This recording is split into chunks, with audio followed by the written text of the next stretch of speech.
Resiko jadi pengurus PBNU ya begini, saya katakan ini semua yang senang hall seperti ini kumpul dengan para habaib, bahkan mungkin yang belum senang, saya katakan belum senang ya. Katakan yang belum senang kumpul dengan para habaib, semua warga NU, betul apa tidak?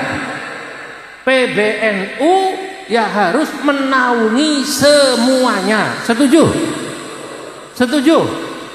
Panjenengan juga jangan musuhi yang nggak senang sama habaib, jangan dimusuhi nggih. Karena itu sedulur kabeh, itu saudara kita Assalamualaikum warahmatullahi wabarakatuh.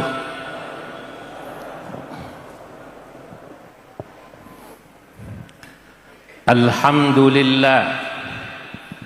Alhamdulillahilladzi faddala al-ulama bisyarafil izzi was-safa wa asyraqa qulubahum wa uqulahum bi anwaril baha.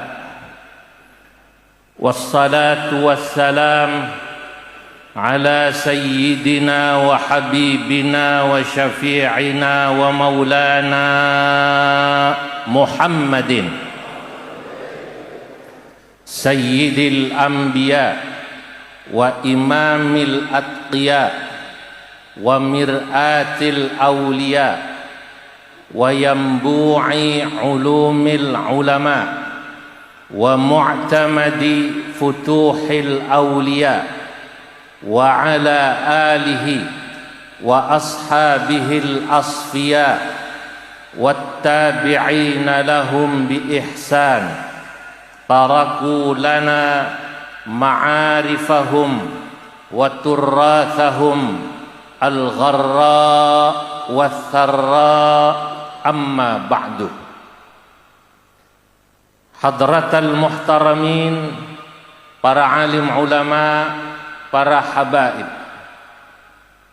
wabil khusus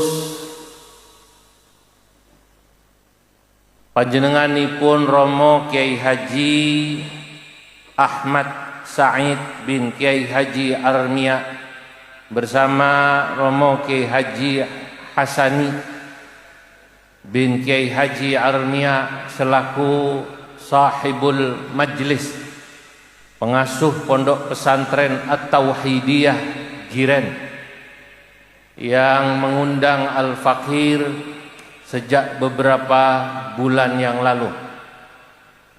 Dan alhamdulillah hari ini saya dapat memenuhi undangan beliau. Satu kehormatan baik secara pribadi maupun atas nama pengurus besar Nahdlatul Ulama hadir di majlis haul dan majlis Rajabiyah yang mulia ini.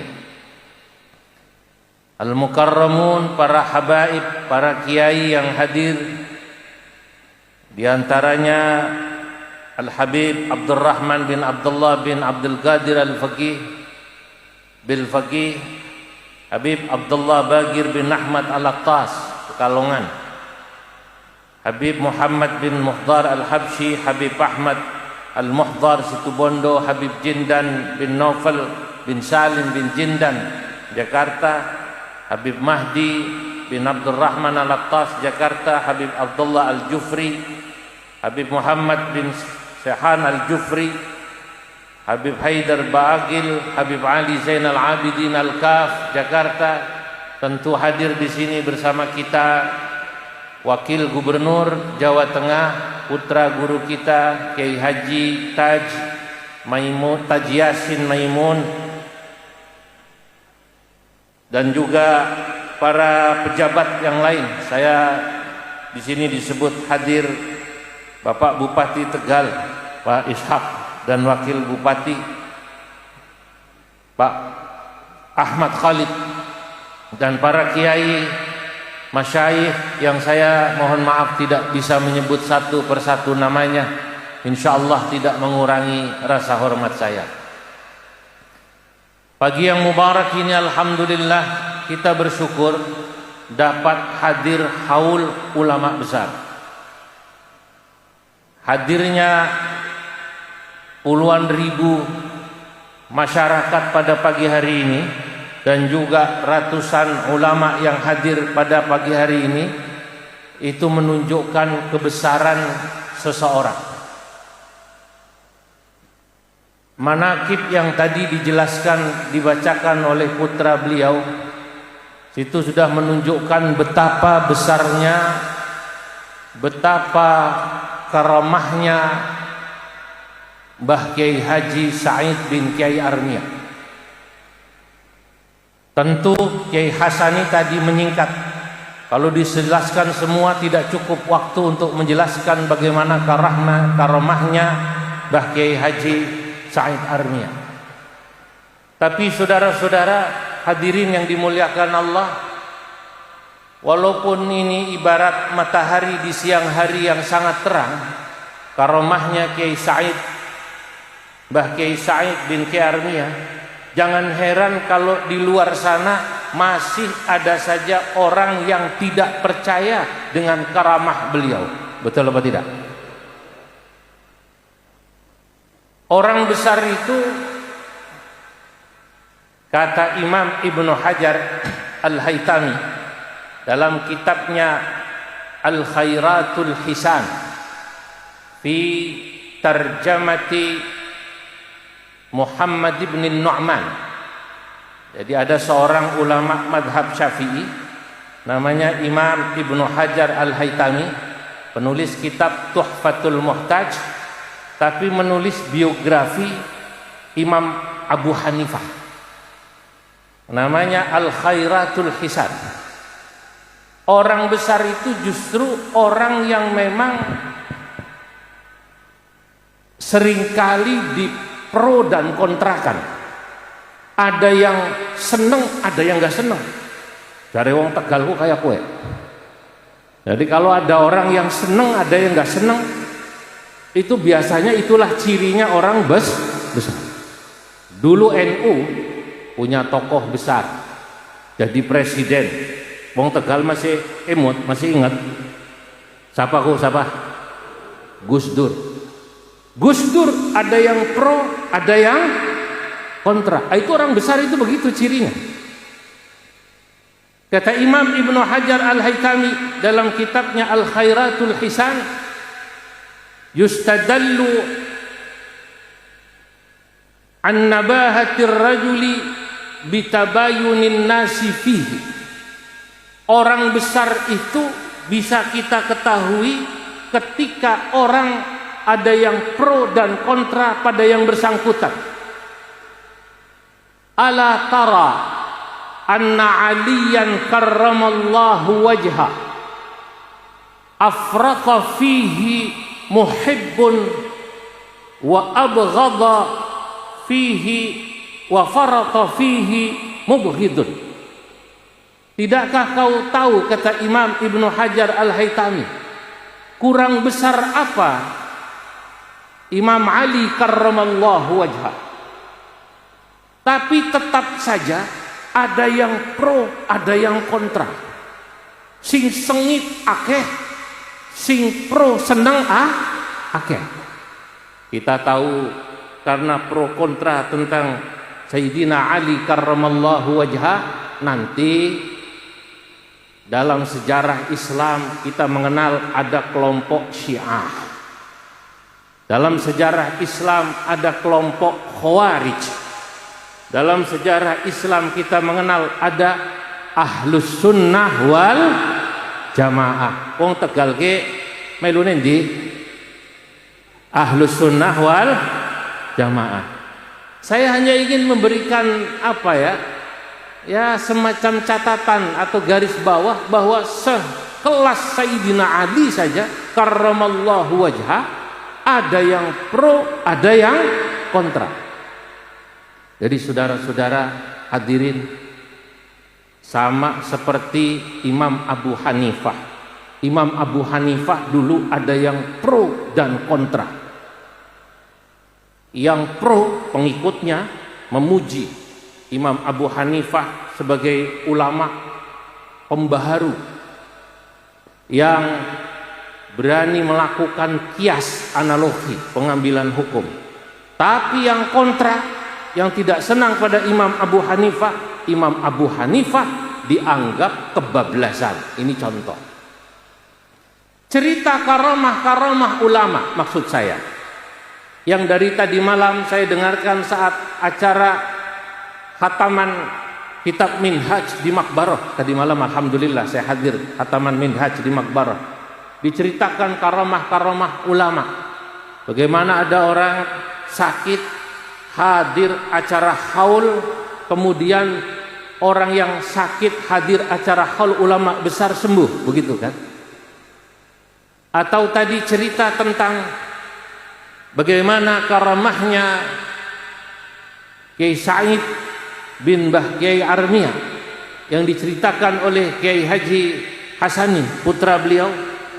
Ini bagi orang yang percaya, bagi orang yang percaya, yang pro percaya, namanya juga ngandel, namanya juga apa namanya, percaya, ya percaya.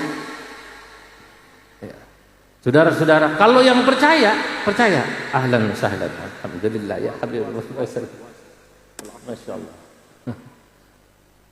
Kalau yang percaya, ya mantep. Pokoknya saya kalau acara haul giren harus datang, begitu, betul atau tidak?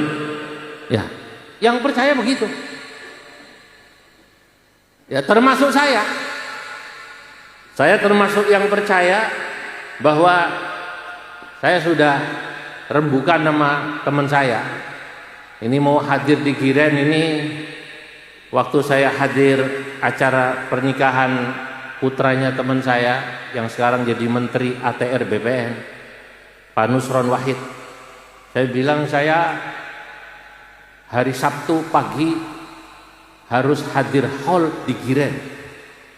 Nanti maghrib saya harus hadir di kediaman Pak Nusron Wahid karena ngaji rutin kitab Mafahim Yajibu an Tusahhah. Itu pula rutin ba'da maghrib. Saya bilang saya ngaji dulu, saya mau hadir, hormat hadir haul Giren.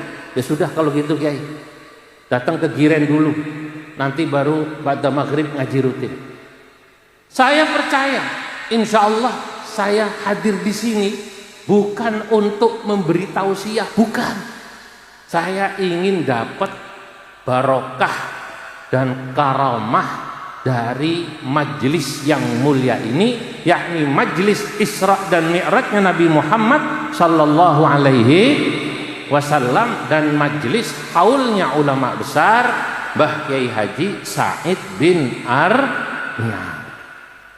Kalau saya nanti duduk di sini nih, bersama para habaib, nanti ada saja di luar sana yang membuli. Paham apa tidak?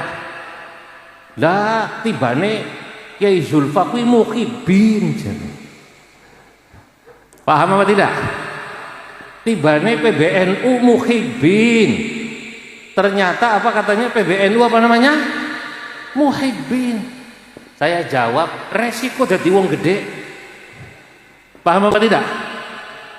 Resiko jadi pengurus PBNU ya begini, saya katakan ini semua yang senang hall seperti ini kumpul dengan para habaib, bahkan mungkin yang belum senang, saya katakan belum senang nggih. Katakan yang belum senang kumpul dengan para habaib, semua warga NU, betul apa tidak? PBNU ya harus menaungi semuanya. Setuju? Setuju? Panjenengan juga jangan musuhi yang nggak senang sama habaib, jangan dimusuhi nggih. Karena itu sedulur kabeh, itu saudara kita semua. Kalau saya nanti diantem nih Habib Jidat di sosmed, ternyata Kiai Zulfa apa namanya muhibbin, resiko yustadallu ya an nabahatir rajuli bitabayunin nasi fihi. Itu kata Imam Ibnu Hajar Al-Haytami dalam kitabnya Al Khairatul Hisan fi tarjamati Muhammad ibn Nu'man. Kalau orang pro kontra, berarti orang itu gede, wong gede. Orang gede harus siap pro kontra. Kalau Gus Yasin Kalau Pak Bupati mau gede apa duduk ya? Oh gede, Pak Ishak. Pak Bupati saya Gus Yasin wayo. Misalnya Pak tenanan Pak Bupati. Kok amin ya? Jadi omongan apa tidak kira-kira? Jadi omongan. Orang gede harus siap jadi apa namanya? Omongan. Kalau yang wayo, yang rabi maning, tukang tahu aci, lah kasih ngomongi. Betul apa tidak? Nah, itulah. Jadi saudara-saudara hadirin yang dimuliakan Allah, inilah yang dikatakan oleh Imam Ibnu Hajar Al-Haytami. Ulama-ulama besar tidak akan pernah juga lepas dari sorotan pro dan kontra. Sayyidina Ali karramallahu wajhah, tadi kata Imam Ibnu Hajar Al-Haytami, ala tara aliyan karramallahu wajhah afrata fihi muhibbun wa farata ay fihi mubghidun. Ada yang membenci, ada yang senang, jadi biasa. Imam Ghazali kurang apa hebatnya? Nulis kitab Ihya Ulumuddin. Yang gak senang banyak atau ada, tapi pembelanya banyak. Yang gak senang bilang, diantaranya Imam Ibnul Jauzi atau pengikutnya, kalau ada kitab Ihya bakar. Ada yang bilang begitu, buang. Tapi pembelanya banyak, termasuk pondok-pondok NU, pondok Hiren termasuk, masih baca kitab Ihya, masih ya? Masih ngaji kitab Ihya Ulumuddin.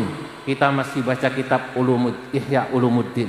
Bagi yang tidak suka, tidak usah dimusuhi. Imam Murtada Az-Zabidi dalam kitab Ithaf membacakan satu syair menjelaskan tentang orang-orang yang tidak suka pada orang besar. Para pengkritik orang besar itu termasuk pengkritik Sayyidina Ali karramallahu wajhah, pengkritik Imam Ghazali, katakanlah pengkritik ulama-ulama kita, habaib-habaib kita yang soleh-soleh ini, cukuplah jawab dengan satu bait syair. Apa bait syairnya? Kanatikhin sakhratan yauman liyufliqahu falam yadurha wa auha qarnahul wa'alu. Kanatikhin sakhratan yauman liyufliqaha, maaf, falam yadurha wa auha qarnahul wa'alu. Orang yang menyerang, mencela, memusuhi orang besar, orang alim, para aulia Allah, para kekasih Allah, perumpamaannya seperti ada kambing. Kambing bahasa Arabnya apa? Wedhus, bahasa Tegal wedhus. Bahasa Tegal wedhus. Al cempe. Malah Bu Tegal maning ya al cempe. Seperti kambing yang punya tanduk, dia merasa hebat, lalu dengan tanduknya natikhin sakhratan, dia nabrak gunung batu. Ulama besar, para aulia Allah, Imam Ali, Sayyidina Ali karramallahu wajhah, Imam Ghazali, guru-guru kita yang di Hauli ini, Mbak Said Armian ini, ibaratnya seperti sakhrah, batu keras. Kok kalau ada orang menyerang, itu seperti kambing yang menyerang beliau dengan tanduknya.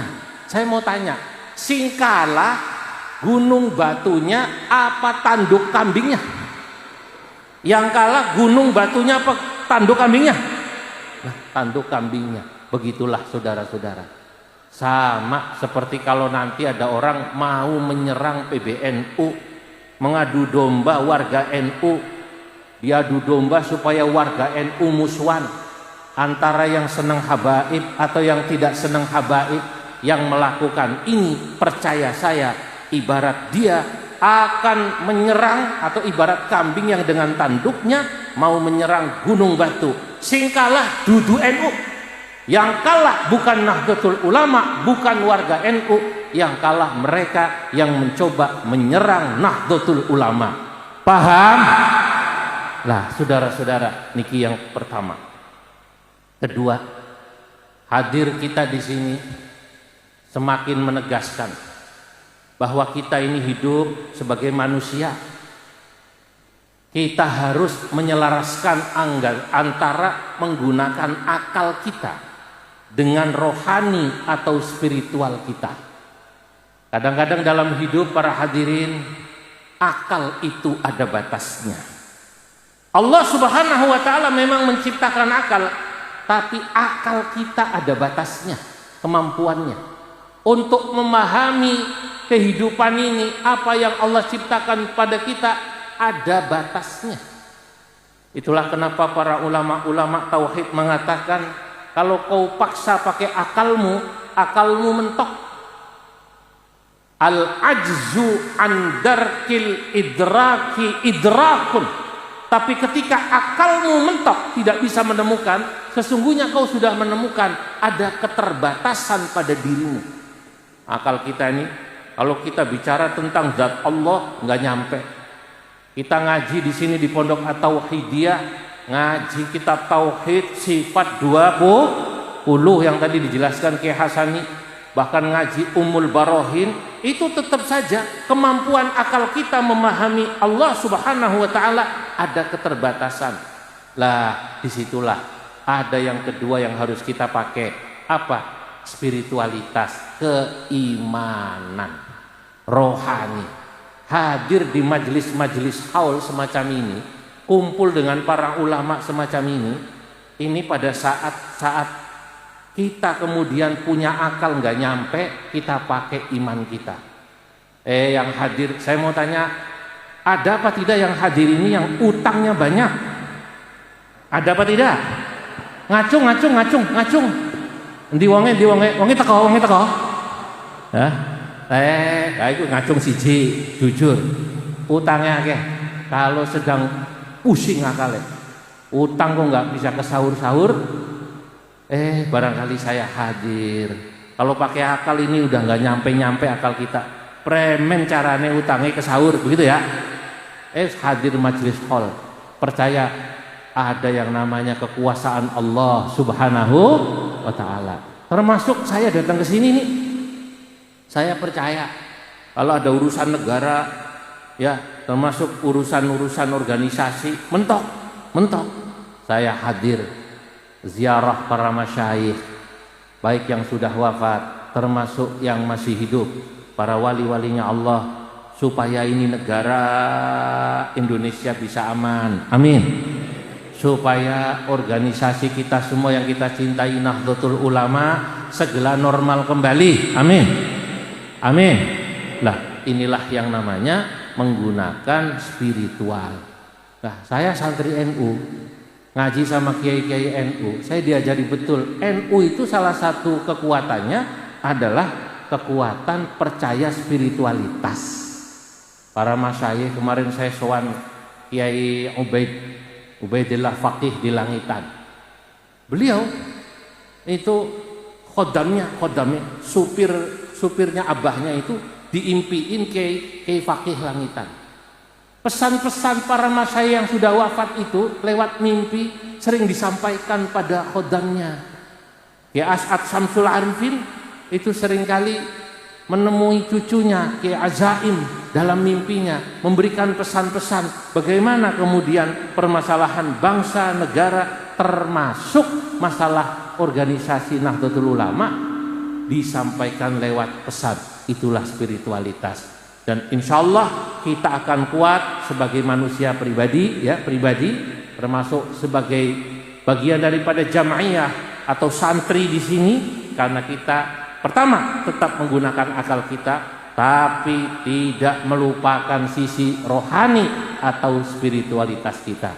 Pak TNI Polri ini yang hadir, ini termasuk percaya negara ini tidak akan kuat kalau secara spiritual warga Indonesia tidak kuat. Semoga manfaat. Mohon maaf atas segala kekurangan. Wallahul muwaffiq ila aqwamit thariq. Wassalamualaikum warahmatullahi wabarakatuh.